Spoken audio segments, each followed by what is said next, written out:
Tech Effect. Welcome to Tech Effect, a monthly podcast series brought to you by TestDevLab. I'm Adrian, the host of the podcast, and together with industry experts, we provide discussions and advanced insights about trending topics in software engineering. Don't miss out on new episodes, and let's keep advancing our skills and knowledge set. In this podcast episode, we'll explore a vital subject of software accessibility testing, together with our expert guest, Elīna Šiškeviča. And hello, Elīna. Hello. How are you feeling today? I'm fine, thank you. As we know, Elīna has extensive experience, right? Right.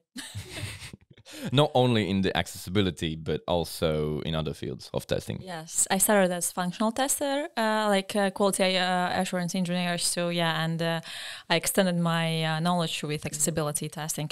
This is what I'm working now. Okay, and can you maybe tell us a bit about your experience in the field of accessibility testing? So I'm working with accessibility testing more than 3 or 4 years. It's like my functional background of 8 years in functional testing. It's really helping me. So in accessibility, so it's we need to, when we are testing accessibility, we need to remember this is non-functional testing, and we need to remember that we need to change our perspectives. Mindset. Yeah, perspective. Yes, and my previous experience helps me to define and explain other colleagues from accessibility or from functional or who started or working on accessibility, explain differences between functional and accessibility, because sometimes people are like trying to fill incorrect defects. Those are functional. So they're misunderstood. Yes, exactly. Okay. So this is hard, I would say, if you are changing your path. So, but. And how did you change your path? How did you get interested in accessibility testing? Oh, I really don't remember now, but I would say 8 years in functional testing, it's enough. Like you understand that maybe I need to learn something new. So you got bored of the things for the functional testing, and then you were, what can switch? Yes, I went I was also working in automation and in manual, in project management or leading something. And yes, it's interesting, but there are sometimes there is like some point, okay, I need to try something else. Or management or something, or audio video testing, for example. Yep. Some people did, but at this time in our company there was no accessibility testing, for example. Okay. Yeah, and there were some requests and or interest from our colleagues or clients. So that's how we started. So did the management reach out to you, or you were like, okay, this is the key moment that I need to switch? Yes. Okay. It was like a key moment was later a bit. But reading articles, blogs, or something else, like speaking with my colleagues or friends also from IT field, I realized that accessibility is not so popular, but it's critical. But in Latvia, it was not popular at all when I started working in it. So you mentioned reading blogs and articles. Maybe you could somehow say what resources did you use to learn the accessibility testing? DEC University or Udemy courses. I also tried out them in some learning in any learning platform. They have accessibility basics, and I started with them. But the best materials were from DEC, I think, and I have certification passed also. So before starting something, for me, my mindset is before starting something, you need to read a lot. You need to understand from basis this topic, to make something, not like let's try to fake it till you make it. Okay. It's not about me. So I need to get deeper understanding of the things. Knowledge. Yeah, you're totally right. Yeah, and I also finished certificates. IAP. So this is International Association of Accessibility Professionals. Okay. I have certification from them. So basic, but this is general one about accessibility. What is accessibility? What is universal design? So types of Yeah. So can you maybe explain what accessibility testing is and why it is necessary? Yes, exactly. So accessibility testing, this is non-functional testing. Okay, I understood that, yeah. It's two different things. Yes, two different things. And accessibility, what is accessibility testing? And accessibility, this is one of key components of good and qualitative product, digital product, not only digital, but we are speaking about digital, of course, websites or mobile applications or something else. And digital accessibility makes web content or software or some documents, for example, PDFs also, accessible to everyone, also including people with some disabilities. What it means? So accessibility expands the user base. Yes. Somehow, yeah, exactly. So if we are also talking about what is like usability, user experience, and accessibility, we have also ICQB certification, and they have a usability tester certification, yeah. And how they are starting usability, what is usability, then what is user experience, and third topic is accessibility. So they are... accessibility is like evaluating the software usability for different type of individuals with disabilities? I would say this is different and independent topic. This is related with usability. This covers usability, but accessibility is more like also usability. It's covering like we need to remember about people with disabilities, how we need to remember about types of disabilities, how we can help, and which recommendations which are related with so they can interact with the web pages effectively. Yes. Okay. With digital products, not web pages. Well, yeah, let's say digital products, different type of digital products. And what are the most common misconceptions that people have about accessibility testing? The biggest problem is when product owners or managers, they are sharing information that we didn't design our product for people with disabilities. Those people, like people with disabilities, they are not our potential users. But how do you know? This is where discrimination starts. Like how you know what kind of users, like with disabilities or without, who will use your application. For example, you are creating some application related with bicycles, for example. Okay, but yes, maybe some parent with disability can want to register his or her child, to some competitions. Maybe, but also there are possibilities for people with disabilities to ride and to participate in some competitions. So this is, we need to remember that you never know which kind of disability and which you never know user, and you never know which kind of disability will have your user. But also, isn't there a misconception from the product owner's side that the accessibility can be addressed only at the development process ending? Yes, right. Sometimes people this is actual for testing overall. The biggest misconception is like when product owners or managers, they think that they can start testing and in finish of the project. Like, hey, let's develop, then test. And then most probably we have a perfect development team and they are creating products without defects. Yeah, this is biggest overall misconception. But about accessibility, also people some not clients, like development people. Yeah, they think that we can cover this in the finish at the finish of the project or after release. But if you put it at when you release the product and only then do accessibility testing, it's going to be a lot more expensive money-wise as well. Yes. So it's better for the product owner to include the accessibility testing at the start of the project. Yeah, exactly. Also on design review level, when you have designs, it's also possible to fix some, for example, color contrast issues on design level. I think we'll touch the issues a bit later, right? Yeah. So it's money-wise, you can save more money and expand the user base if you implement it at the start of the product. Yeah, sure. Okay. At least on some level, not full. For example, I don't know. Okay, we know that sometimes some defects can be found on testing or during development or like on beta or alpha testing. Yeah, it's okay, totally fine. But let's start thinking about accessibility at the start of the project, and also good way how to resolve this, to have education or learning about accessibility for development team and for designers.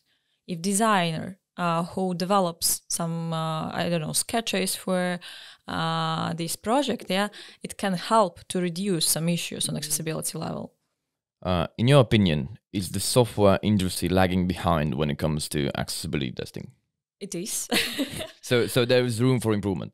Sure. Okay. I would say there is room to start for some companies, because this topic is quite new. Like in some countries it's not new. In the United States, for example, this is they have regulations, ADA, for example. Yeah, they are tracking how accessible is your product, for example. But in Europe, for example, but they, like United States, they have a big background with working with people with disabilities. Yeah, they are integrated totally in in social life also. So in Europe, I would say we started later this, and now we are working. Now we have directive which is like for example, actual for governmental institutions, but it will be actual in 2025, starting 2025. So we have like something in progress. And about speaking about digital accessibility, yes, I still have people in my circle, for example, who don't know, or and front-end designers, for example, or front-end developers, sorry, so they don't know what is accessibility. They don't know, or they know on super high level, but they have no accessibility testing in their project. They have no accessibility person who is tracking this, who is leading this accessibility, who is creating some courses or education materials. So I would say there is big room for improvement. So there's improvement for upgrading, or let's say develop your best practices throughout your development cycle inside the product. Yes. Okay. And if we continue speaking about, we are continuing speaking about accessibility, right? So what types of accessibility testing are there? Because you mentioned there's digital accessibility. So that means there's something different as well, right? I would say we can like create a couple of like types. We are like manual testing and automated in that way? Yes, exactly, better to speak like in this case. So we have automated testing, we have manual testing. Usability testing also can be somehow related, in this. Usability is like user testing, maybe, Todd? Yes, exactly, okay. Then assistive technology testing, for example. But we are combining manual and assistive technology testing together, because we need real accessibility specialist who is going through some scenarios, manually. And assistive technologies, it means that we need to enable screen reader, for example, and go through some scenarios or in this product manually. So you have a scenario, and then you have defined a checklist for what should be in exactly, a matrix in exactly each step, right? Yep, exactly. How about automated testing? Accessibility, we're speaking about accessibility, it's hard because there are a lot of scenarios which can't be automated. Okay. We need to run assistive technologies. We need to run some tests with screen readers. And it's possible to automate, but automation is still possible. For example, we can test if alternative texts are here, color contrast. So do assertions of some of the things. Sure. And how about user testing? Can you automate maybe some of the cases as well for different disabilities? It depends. No, I would say it's possible to automate. Like if we are speaking about automation, or about accessibility testing, we are using wcag recommendations, and those recommendations have specific scenarios, and not all the recommendations can be automated at all. But user testing or those scenarios, like from real life, they include different recommendations from this wcag. Then so for those that don't know, wcag is Web Content Accessibility Guidelines. Yes. Yeah. So if we're started to speak about that side, maybe you could discuss some of the guidelines or specifications for accessibility. Yes, we can. So we need to remember that wcag has 4 principles. Like perceivable, operable, understandable, and robust. And every principle has recommendations inserted some in this principle. Okay. And I would say most interesting for us are recommendations related with screen readers, or but most critical, and what you can start testing your product, for example, or someone contrast issue, not issues, contrast related recommendations, because you need to ensure that your text and non-text content is okay with contrast. If people with low vision or some other vision disabilities, they will be able to see your content and read without any specific actions to increase or something else, to increase font or something else. Then missing alternative text for images. This is also related with screen readers. For example, screen reader picks and or focuses on some image, and it reads image or QWERTY, like incorrect alternative text. So it doesn't just give any idea what on the image there is. Exactly. And so these are the most common digital accessibility issues, right? That needs to be checked.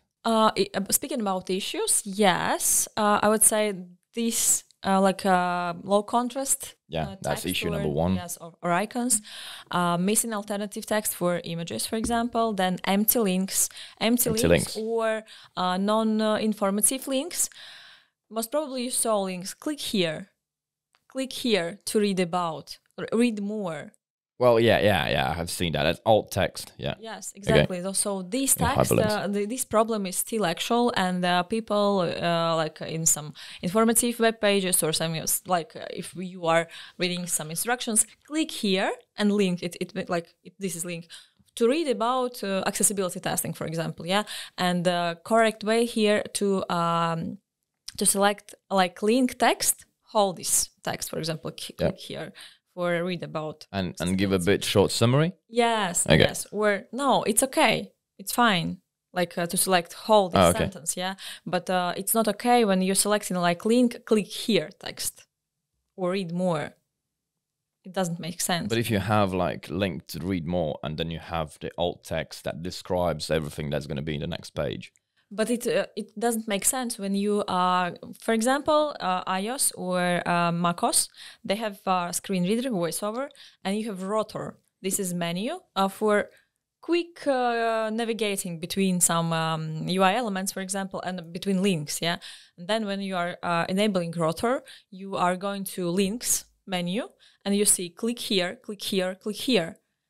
So screen reader picks text of this link. Okay. So it's going to describe the text. Okay, yes. Understood that. So this text should be describing by default what you are clicking and what you are reading about. Okay.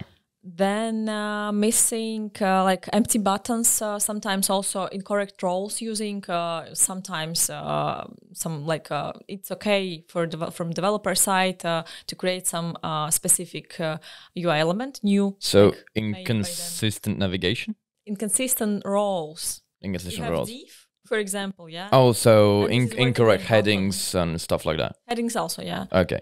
So if, for example, company doesn't check these issues, right? They haven't checked them, they pushed it to production, everything's great, they haven't done accessibility.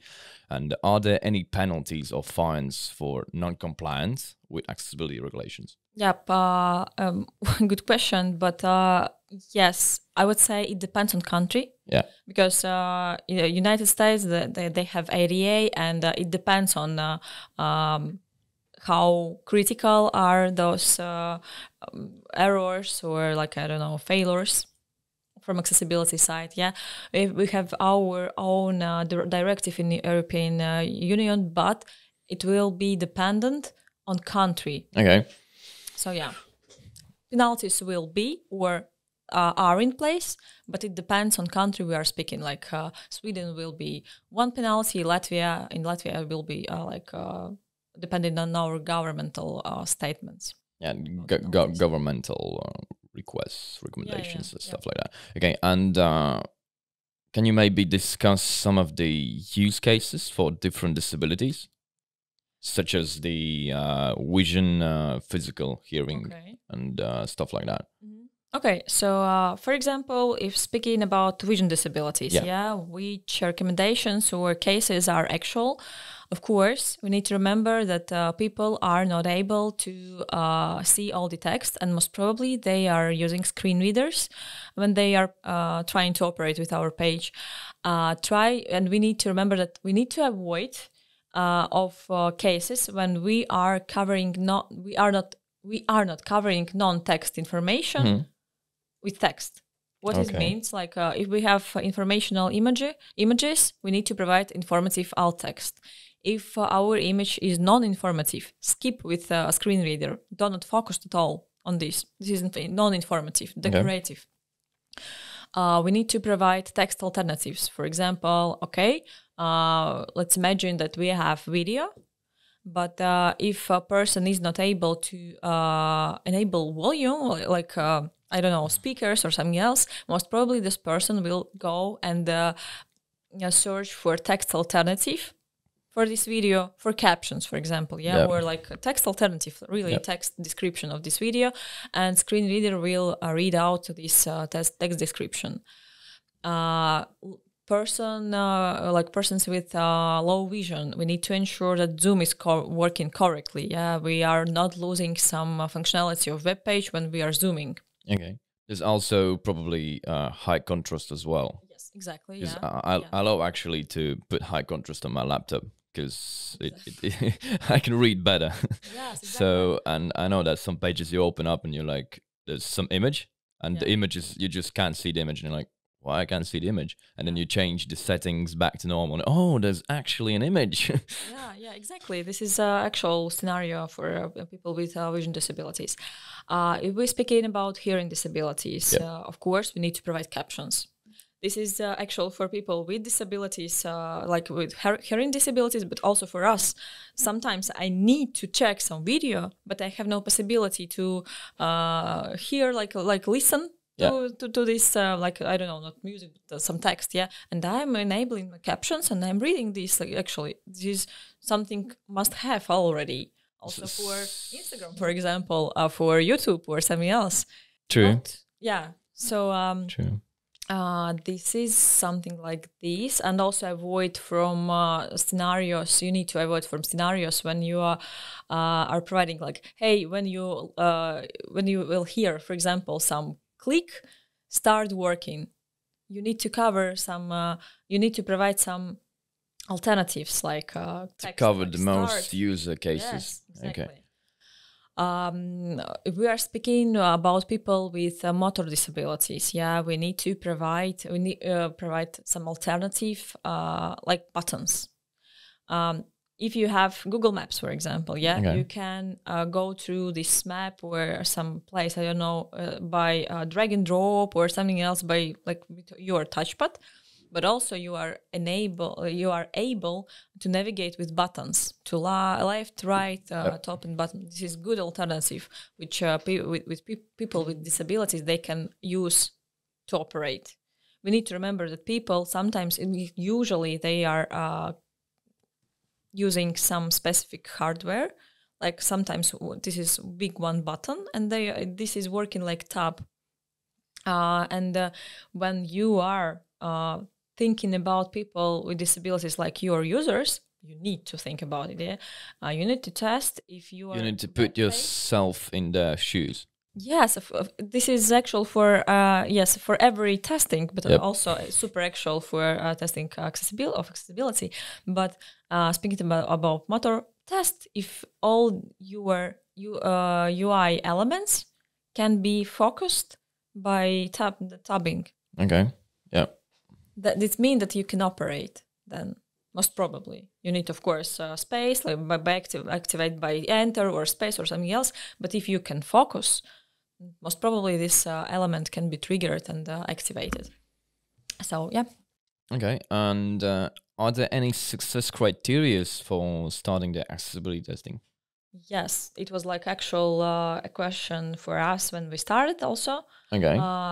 You like super good when you have some specific hardware for testing, of course, and that's why we have some accessibility devices, like we have a Braille keyboard. This is super good when then you can test and to give for some people who knows Braille language, for example, to test if it does make sense. Then of course we have these buttons, accessibility, devices, and we are testing if this product can be operated with these devices.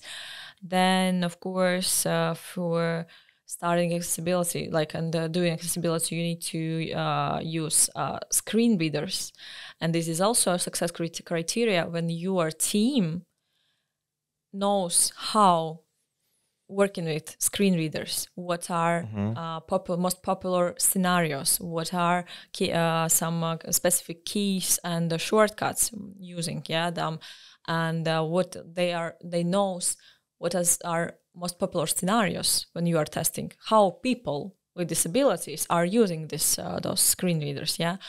And of course, what also helps, we have physical devices. We have a lot of physical devices. But that means that if you are, for example, a small company and you have you're tight on budget, let's say you have created a whole system that, hey, we're gonna for developing that type of sum and testing that. If you want to do internal testing, it's gonna be quite a huge sum to invest, no? Yes, and you need to invest time and money in some courses or knowledge about testing, accessibility testing.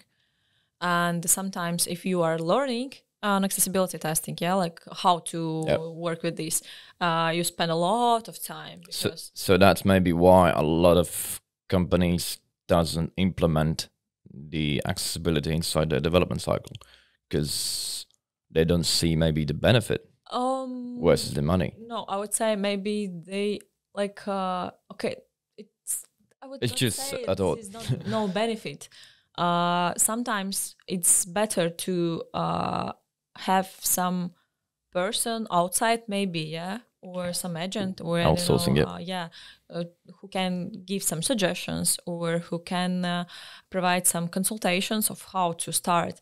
If speaking about testing overall, also, and functional testing, it's not super easy. You need to understand all the requirements, and sometimes you need to know specific software, how to work with something, a specific software or something else. That's why we have testing services. This is the same about accessibility, but accessibility is more specific, of course. And sometimes, yes, you need to plan. You need to get known with some people. You need to make research, make some search for some companies who are doing this.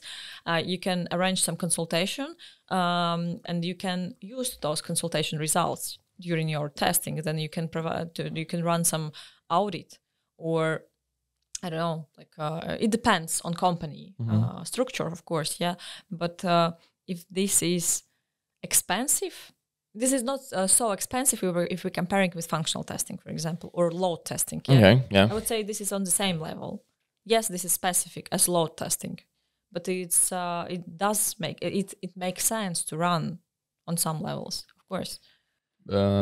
but probably everyone, including developers, testers, functional testers, for example, everyone should know the basics of accessibility. I would say yes. So everyone should learn it.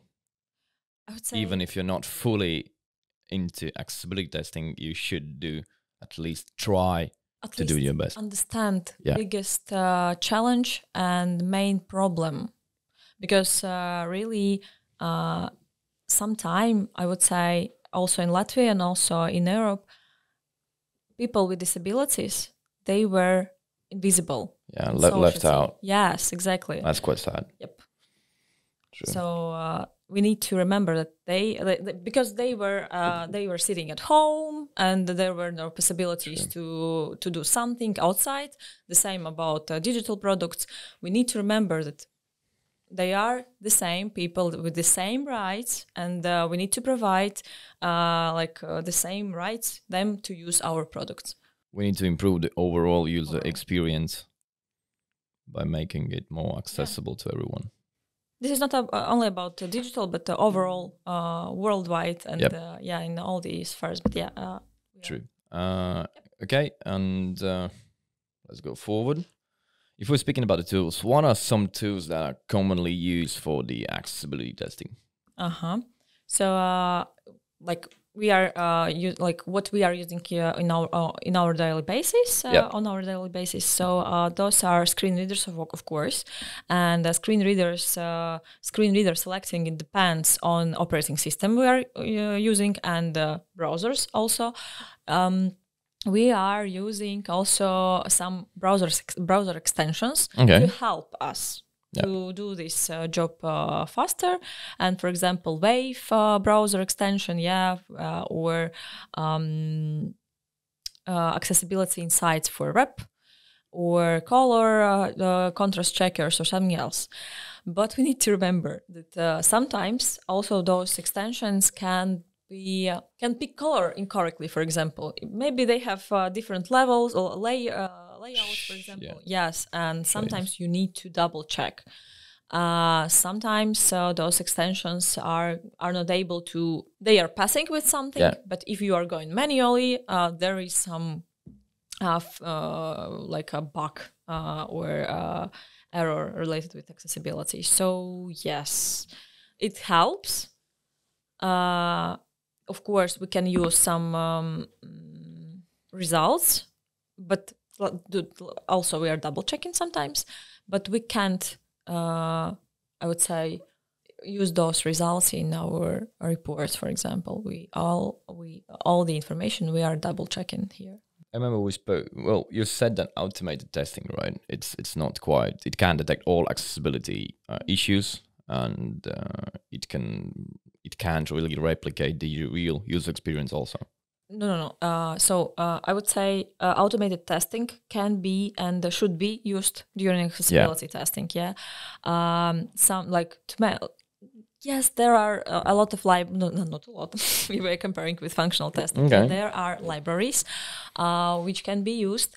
But we need to also remember those checks can be used during maybe new releases again, But before new releases, you can check color contrast. If some elements receive some focus, alternative text. But speaking about alternative text, automation can check if alternative alt text is here, but automation can't check if this is correct.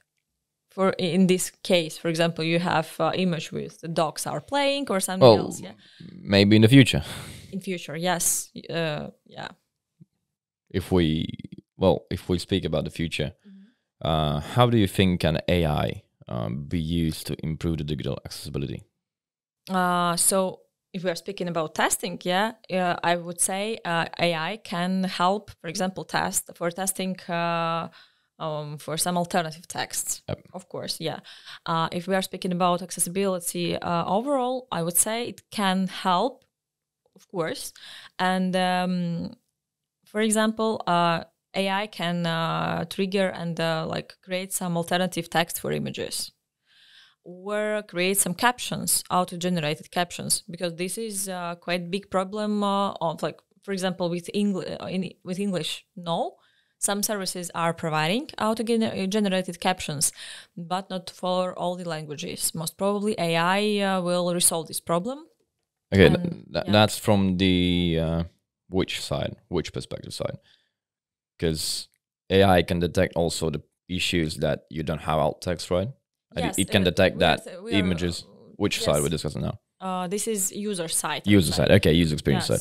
It can be helpful for users because they will be able to select to read, for example, captions auto-generated from different languages. Okay, that's for the case if for example, let's take a web page if it doesn't have great accessibility testing beforehand.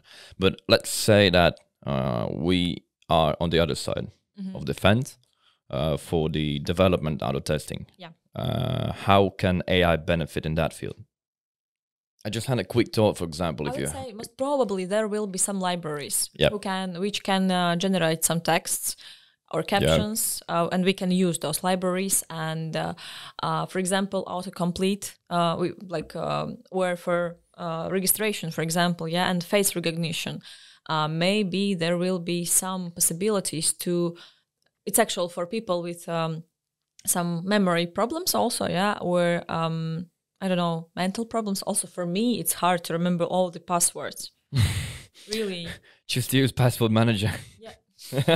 Come on. Not in all the cases, but it's also about accessibility. Some login types or something else. So AI can help with this, with face recognition or voice recognition, and it can be, maybe, I hope it will be easier for developers to implement. So maybe if developers include the AI in their side, they can, as you said, generate different text for images. They can analyze the content of the web page. If we take web page, for example, if it's readable, it can check the contrasts and do practically everything.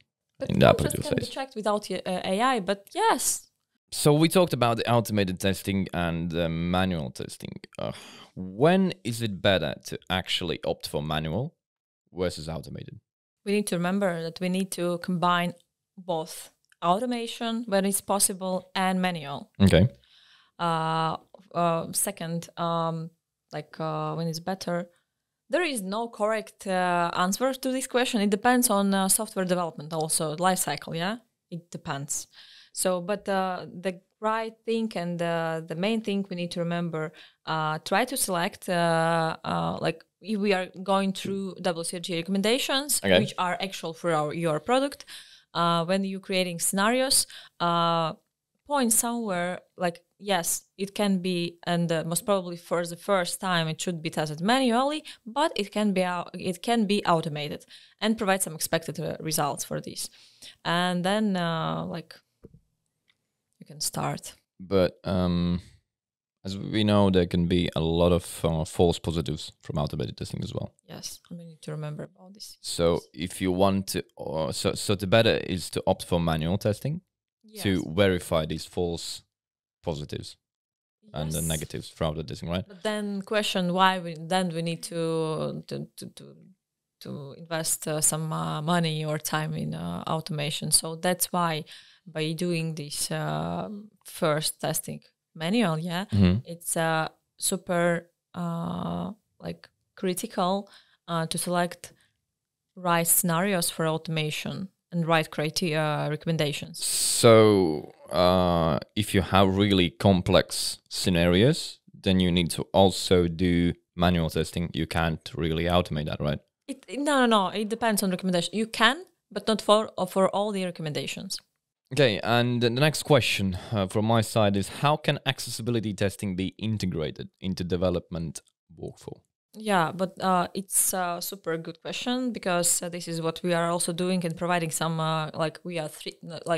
when we have new project, it's we have analysis part of actual status, or if this is a project before release, or this is something ongoing, or this is start of development.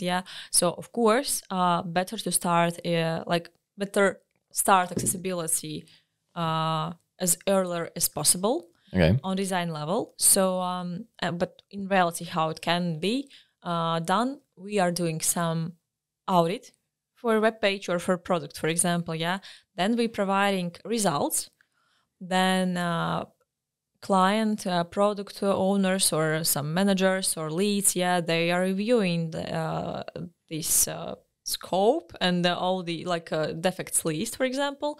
Then we can group those issues depending on A, AA or AAA wcag level, it means that A level is most critical, and most probably those issues should be fixed as soon as possible, because this is critical. This is super basic level, not intermediate. Then someone from a product team creating backlog. And then we are integrating and we are providing a team or one engineer or two engineers, who is starting working on these issues. Developers are fixing, we are retesting, or any company accessibility specialist is working with this fixing, retesting, providing new information. Then what can else people do? It's review design of new features. As we remember, the biggest part, not biggest, but big part of some issues can be fixed or at least triggered, and people from design team, they are starting thinking about this. So if we're talking about that one, which development approach would be the best with accessibility? Also, Agile is working super fine. Okay. So I would say it's no different between functional or accessibility testing. Okay. It should not be you're developing something in Agile, then one run with accessibility testing. No, you need to fix, you need to retest, you need to test in production or something else, somehow. So Agile is, I would say this is also most probably best for developing something new or adding something new to existing. So, and accessibility testing works well in Agile. Yeah, sure. We have backlog for accessibility. We are selecting some 2 or 5 accessibility issues for 2 weeks, for example. Developers are fixing. Then accessibility specialist is testing, providing actual status about this issue. Then we're retesting this. After release, for example, developers can cover some things with automation. So developers need to have trained beforehand with the accessibility best practices. That would be one thing to include in development workflow, right? Then to have best approaches to have agile development cycle. It depends, but yes, it would be the best one. And also then, as you said, automation. Yes. So the automation, we remember that automation is covering super complex small, thing. And also as well for automation, then we include the manual testing and in some cases during development. Well, on a regular basis. Okay, that would be the summary for that. Well, that's a quick summary, right? As I understood from you. Yeah. You said about designing. What are some best practices for designing accessible prototypes?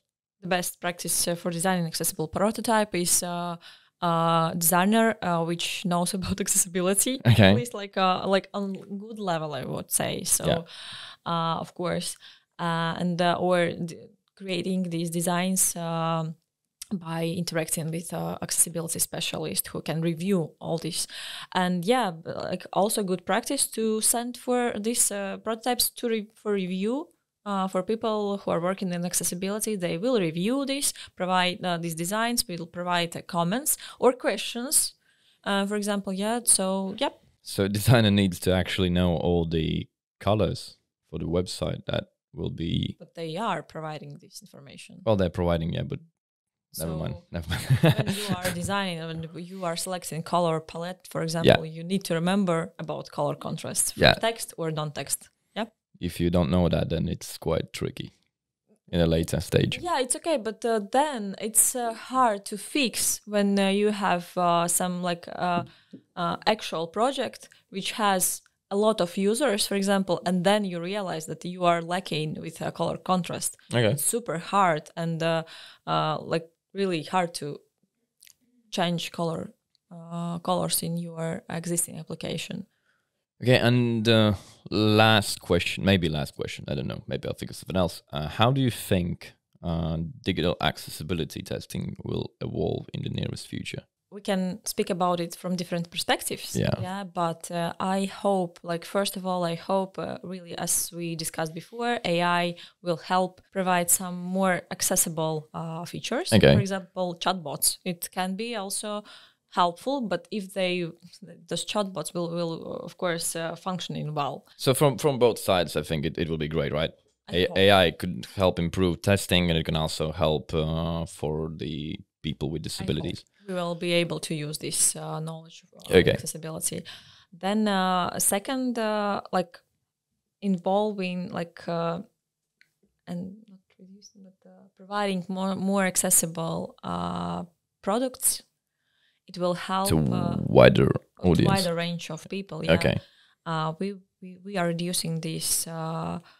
So by providing more accessible solutions, digital solutions, we are reducing this discrimination overall, digital world also, and people will be able to read, to use products, to participate in not social life, but in digital life.